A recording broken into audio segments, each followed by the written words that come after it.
What's up guys, today we've been going over what is the best fusion rifle in PvE for DPS. So far this season I made a few videos going over exotics, then also linear fusion rifles, but I haven't gone over individual special fusions yet, and that is what we'll be breaking down in today's video, along with accelerated versus liquid coils, then also exactly what the charge time masterwork does, see if that is what you want. So hopefully by the end of this video we'll know exactly what type of fusion frame is the best, along with what perks on it. Before we get into all that good stuff, I want to quickly talk about a new project I'm doing. I just posted my Destiny 2 Season of the Lost review on my Gimme page. Gimme is a platform where you all will be able to see my reviews on different games. Most will be covering Destiny 2 seasons, but some will be games that otherwise you would never hear me talk about. And the way the page works is there's 3 main categories. For example, this one is activities, armor, and weapons. And each category will have multiple short videos highlighting different things within the category, and I will also be scoring them. So if you want to check out this review, go ahead and click the link in the description, and make sure to follow my page to see future reviews and hear me talk about games I would never cover on this channel. And you can even ask questions about the game, and some will get responses back directly from me, so definitely head over and check it out.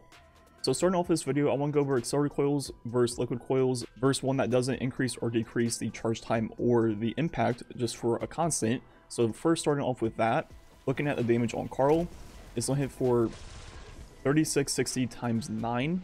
Then looking rate of fire with just one shot, it's going to be very quick at 0.451 seconds.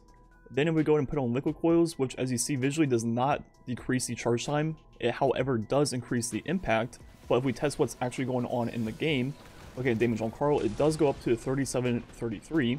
Then looking at the rate of fire, it does go down to 0.484 seconds. So overall you get 2% more damage, but you'll lose 7.3% rate of fire, which means a net decrease of 5.3% for DPS. Then on the other hand, if we look at accelerated coils, which once again does not visually change the charge time on the weapon, it however does decrease the impact. But just like liquid coils in the actual game, as you see, the damage does go down to 3587. But now we look at the rate of fire. The rate of fire is also faster at 0.417 seconds, which means we lose 2% damage this time, but gain 7.5% rate of fire, which means a net increase of 5.5% DPS. So purely for damage per second, accelerated coils is the best. Also, if we look at the charge time masterwork, unlike the previous battery perks, this one does decrease the charge time on the weapon itself to 620 from 660. It however does not show that it decreases the impact, but let's go ahead and test what it does in the game to see if it's worth having this masterwork.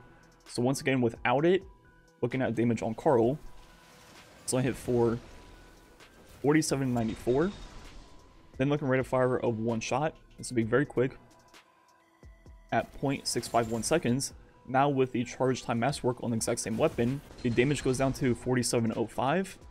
Then once again with the one shot rate of fire, it's going to be quicker at 0.601. So just like accelerated coils, we lose almost 2% damage, but we gain 7.7% rate of fire.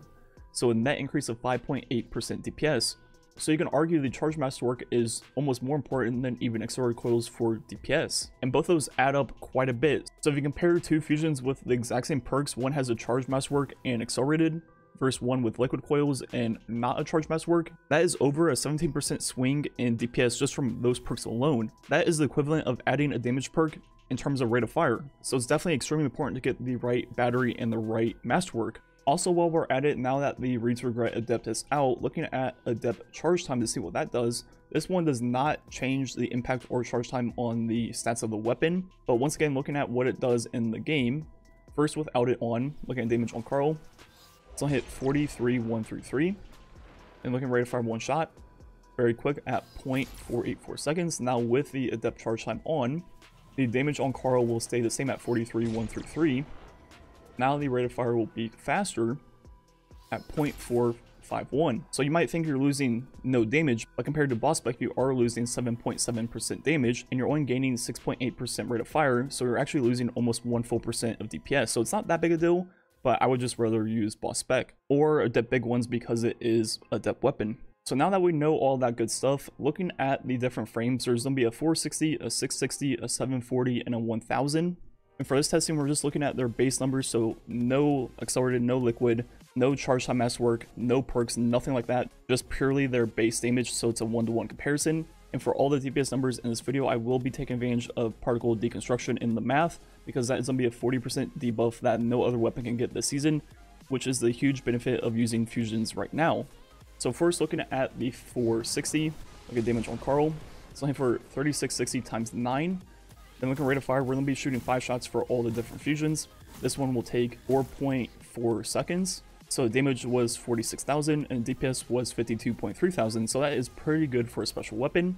Now moving on to the next frame, which is going to be the 660. Damage on Carl, 4794 times 7. Then looking at the rate of fire of 5 shots. It's going to take a little bit longer now at roughly 5.4 seconds. So the damage per shot barely went up, but the rate of fire was much slower. So DPS went down by quite a bit, losing almost 10,000 compared to the 460. Now with the 740 frame, it's only hit for 4972 7 times on Carl. Then looking at rate of fire of 5 shots. It's going to take a little bit longer. This time the damage did go up a little bit compared to the 660, but the rate of fire also went down. So the DPS once again dropped off a few more thousand to 41.8. So as you see, the slower the charge time, following a trend here, that the DPS will go down. Finally, with the 1000, the numbers go up quite a bit, but it only hits 5 times. Then look at rate of fire once again with 5 shots. It's going to take forever compared to the other ones. So without even doing the math, you can just kind of tell that the damage didn't go up enough to offset the rate of fire. And as you see, the DPS falls to 37.6 thousand, which is by far the lowest. The damage is the highest per shot though. So to no one's surprise, the 460s won. Pretty much for everything in Destiny, the higher the rate of fire, usually the higher the DPS is. So if we look at some of the best 460s of the season, we still have the Null Composure with Reservoir Burst for ad clear. Then when you get up to the boss, you can swap over to High Impact Reserves, which is right around a 15% increase, just like Vorpal, once you shoot off all 6 shots. And the other good one this season is the Cartesian, which is the sword one that you can farm from Umbros from the most recent season. And this one comes with Vorpal on it, which will be a 15% increase. I don't have a good one yet, but if we just use some math and act like we have a Charged Masterwork and Accelerated Close on it, the DPS should be 67,191, which is obviously quite a lot for a special weapon, right in there with some of the best heavies in the game. So that thing is definitely extremely good and worth farming. Like I said, you can farm it from Umbros from the previous season, and it's definitely worth getting one with Vorpal, Accelerated Close, and also a Charge Time Masterwork. Then in the left, you can get Feeding Frenzy, but with Fusion Loader only costing 1 energy this season, I'd rather have Lead from Gold just to get more ammo whenever I pick up a heavy brick. But honestly, either would be pretty good. This weapon, you can also get Swashbuckler on it, which will be an even higher damage percent. But obviously for most boss fights, that's not very realistic. But for just general play and situations where you can get a melee first, you know, that's going to be really good burst damage for, you know, the first few shots. Anyways, I hope this video will help clear up some questions about fusions this season, Accelerated Coils versus Liquid, and even the Charge Time Masterwork. Because I've heard a lot of people saying the damage goes down, so it's not worth it. Well, yeah, that is true, but the rate of fire goes down by way more than you lose damage, so just like Accelerated Coils, it is definitely worth it, as we showed off with the math. So having the right battery and the right masterwork is almost more important than the actual perks itself. So definitely grind out the Cartesian until you get the perfect roll. It'll definitely be worth your time. And yeah, I think that's me it for the video. The rest will just be some straight gameplay. Like usual, thanks for watching. Catch you guys next time.